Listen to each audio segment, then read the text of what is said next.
Good day mga ka-sports natin dyan.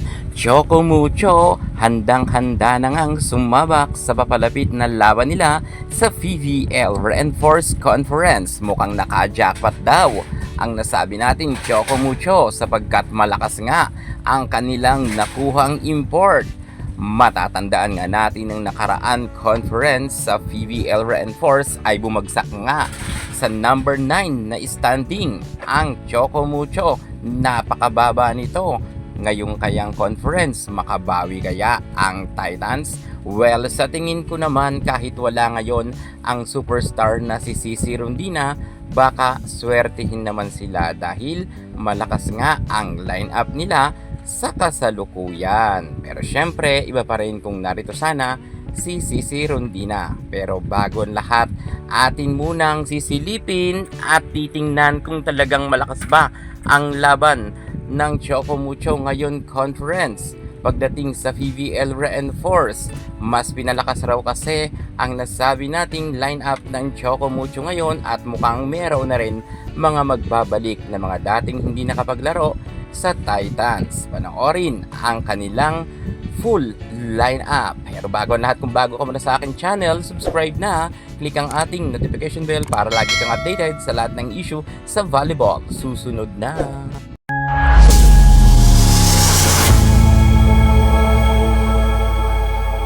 Nang nakaraan Reinforced Conference, hindi nga naging maganda ang timpla ng standing ng Choco Mucho, kung saan nga itong si Zoe Faki ang kanilang nakuhang import ay hindi nga kaya bumuhat ng team, kung kaya nalaglag nga sa number 9 na standing ang nasabi nating Titans pagdating sa Reinforced Conference.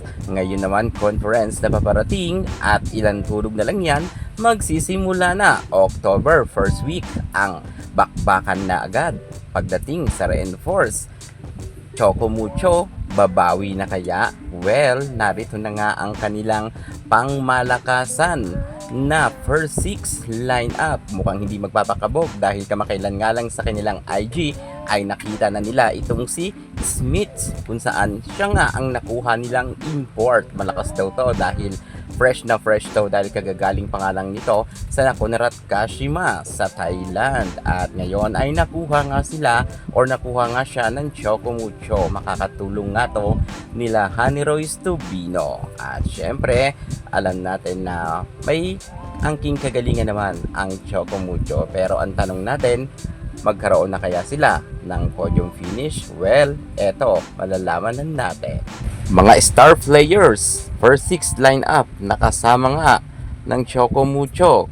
Number 1, Maddie Madayag. Si Maddie Madayag ay isa sa mga magaling na middle blocker, middle attacker. Lalo't meron na nga rin siyang experience pagdating sa ibang bansa. Mukhang may baon na rin siya ng angkin kagalingan dahil naging import nga ito sa Japan. At sa kanyang pagbabalik sa Choco Mucho, aasahan natin na aariba muli ang napakagaling na middle blocker, middle attacker na si Maddie Madayag. Well, magaling naman talaga yan si Maddie, kung kaya karapat dapat talaga siya mapasama sa first 6 lineup. Number 2, ang makakatandem ni Maddie Madayag, walang iba kundi ang veterana na si Cherry Nunag. Well, si Nunag ay subok na natin na magaling. Makailan beses na rin siyang napasama sa Alas Pilipinas at kita naman natin na ang kanyang performance ay sobrang napakaganda rin. Nagpakitang gilas nga rin siya sa ibang bansa. Marami rin humanga kay Cherry Nunag. Aasahan nga natin ang mga middle blocker, middle attacker ng Choco Mucho na si Nunag at si Maddie Madayag ay magbibigay nga ng maraming puntos upang makatulong nga sila ng husto sa kanilang team at maipaangat nga nila ang kanilang standing dahil nga tulad ng sabi ko, sobrang pangit nga ng kanilang standing ng nakaraan Reinforced Conference.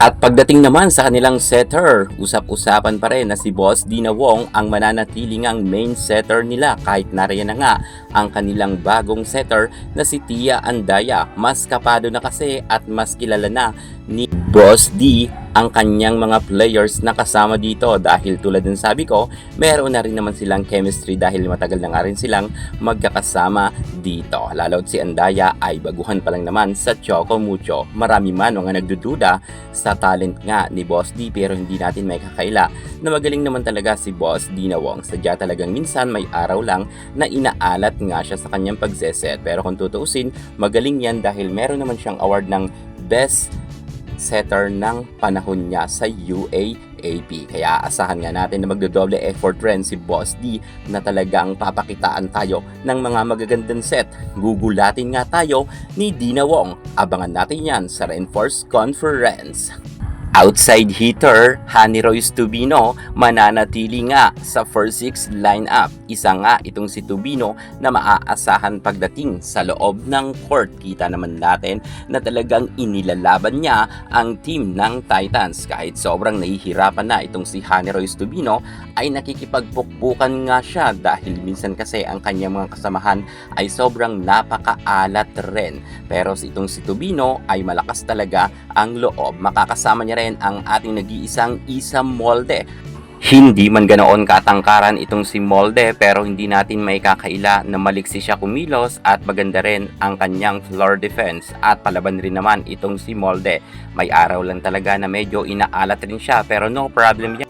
Sapagkat if ever naman na alatin itong si Isa Molde, nariyan pa naman ang kanyang kaliryebo, walang iba kundi si Desiree Cheng na isa rin sa mga maliit lang na spiker pero palaban rin at maliksi rin kumilos. Same nga sila ng strategy. Magagaling naman ang mga spiker ng Titans. Kinakailangan lang talaga nila magdoble effort para nga manalo sila dahil alam naman natin na sobrang dami na rin ng mga team ngayon na malalakas. Halos karamihan nga ngayon ng ibang team ay sobrang nag-level up na. At narito naman ang kanilang import. Walang iba kundi si Annie Smith kung saan from US naman ito nang galing. Isa nga ito si Smith sa makakatulong sa kanila dahil magaling raw ito na opposite hitter. Well, dito nga masusubukan talaga kung gaano siya kagaling. Naging successful naman ang kanyang karera nang kinuha siya ng import ng Nakonrat Kashima.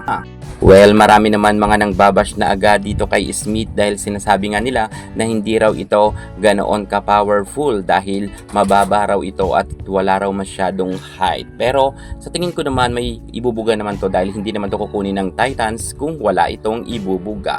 Mabilis naman siyang kumilos. So yan na nga mga ka-sports natin dyan na inyo nang nakilala ang first six lineup nila. Sa tingin nyo, kayang-kaya na kaya nila makipagbardagulan sa mga malalakas na bagong team ngayon na kumuha rin ng mga malalakas na import at mga bagong rookie na players. At si Tang Ponsi naman ang kanilang libero dyan. Kaya aasahan talaga natin na maganda ang kanilang floor defense. Kung sa tingin nyo kayang-kaya na nila magkaroon ng podium finish at magkaroon ng gintong medalya, comment kayo sa baba. Yun muna pinaka-latest natin sa mundo ng volleyball. Thank you so much. God bless!